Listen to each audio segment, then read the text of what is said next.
মেজো, তুমি এভাবে বলতে পারো না। মনে হচ্ছে তুমি একাই টাকা কামাইতেছো আর আমি আর বড় ভাই মিলে বসে বসে টাকা উড়াইতেছি। ঠিক আছে, আমার একটা খরচ আছে না, নতুন চাকরি হয়েছে, আমি একটু সেটেল হই, শ্বশুরবাড়িতে থেকে আমাকে চাকরিটা করতে হয়। সামান্য একটা খরচ আমার ওখানে আছে না। আমার শাশুড়ি অসুস্থ, বেচারিকে নিয়ে প্রতি মাসে আমার চেক আপ করাইতে হয়। এদিকে সম্পার আবার পড়াশোনার খরচ আছে, এদিকে আমার তো একটা দায়িত্ব আছে, এই দায়িত্বগুলো আমাকে পালন করতে হয় না মেজো ভাই। আর এদিকে ঠিক আছে, তুমি আমার বড় ভাইয়ের সঙ্গে দায়িত্ব পালন করছো, আমার চাকরির সময় টাকা দিছো, আমার বিয়ের সময় টাকা দিছো, এটা তোমার দায়িত্ব না? এটা আমার দায়িত্ব, তোমার দেখাশোনা করার দায়িত্ব কি তোমার? কি হয়েছে তোমাকে এতবার কল দিচ্ছি, তুমি ফোন দাও না কিছু, তোমার ফোন কই থাকে? কিন্তু বাইরেই ফিরছি। বিয়ের কয়দিন বাকি, আর মতো হাব ভাব আমার ভাল লাগতেছে না। তুমি কি পালাবা নাকি? কি হয়েছে, কি সমস্যা? বিয়েটা বছর পরে করি। মানে কি বলতেছো তুমি? আরে তুমি কি পাগল হয়ে গেছো? মাথা ঠিক আছে তোমার? মেয়ে মানুষ আমি, তুমি বুঝো একটা মেয়ে মানুষের জন্য কত কত ডিফিকাল্ট এসব। 4টা বছর কি যুদ্ধটা করে আমি এই বিয়েটা ঠেকায় রাখছি। আচ্ছা হইছে, শুনো তারিন, তুমি কি একা দায়িত্ব নিবা? তোমার তো আমার ফ্যামিলির উপরও একটা দায়িত্ব আছে। আমার ছোট ভাই ইটালি যাবে, 5 লাখ টাকা লাগবে। তুমি দিতে চাইছো, কোত্থেকে দিবা আমি জানি না, তুমি জানো। আচ্ছা ঠিক আছে, তোমার ছোট ভাইয়ের যে 5 লাখ টাকা, এটা আমি দিয়ে দেবো তোমার অ্যাকাউন্টে ট্রান্সফার করে। কি শুরু করছিস তুই? কিসের হিসাব চাস তুই? এখন হিসাব চাস? এখন তুই যে টাকা পাঠাইছস বিদেশ থেকে, সে টাকার হিসাব তোর আমরা দিই নাই। এখন আমি কোত্থেকে জমি কিনলাম, বাবলু কোত্থেকে জমি কিনলো, সেই হিসাব চাস তুই? বিদেশে গিয়ে কি মাথা কিনে নিছস সব? টাকা বানানোর বেশি হইছস? শোন, একটা কথা মনে রাখবি, আমি কিন্তু তোর বড় ভাই। মার চোখের অপারেশন করলাম, 3 লাখ টাকা দিছি, সেটা নিয়ে তোর সন্দেহ, এটা তোর কষ্ট। বাবলুর চাকরির জন্য 1 লাখ টাকা দিছি, সেইটা তোর সন্দেহ, সেইটা তোর কষ্ট। এখন আমি কিভাবে জমি কিনলাম, বাবলু কিভাবে জমি কিনলো, এইটাও তোর কষ্ট। এই হিসাবে তোর দেওয়া লাগবে। এরপরে কি করিস?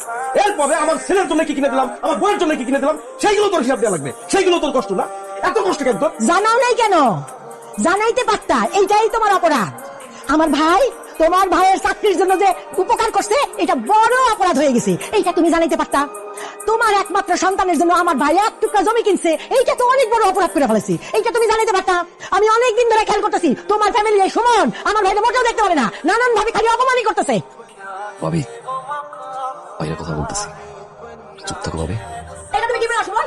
এটা তোমার ভাই কিন্তু আমার স্বামী। তোমার ভাই জমি কিনে দিছে ভাবি, এতগুলো ঈদ দিছে, আমার একটা শাড়ি কিনে দিচ্ছে তোমার ভাই, আমার যে বাতি যা জামা কিনে দিচ্ছে কোনো সময়, তারা চকলেট কিনে দেয়।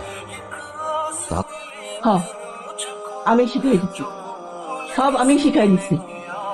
আমার বুকের মা পাশে আঘাত লাগলে ডান পাশেও দেখা করে। তোরা যতটা বোকা আমারে ভাবো, আমি তো ততটা বোকা না।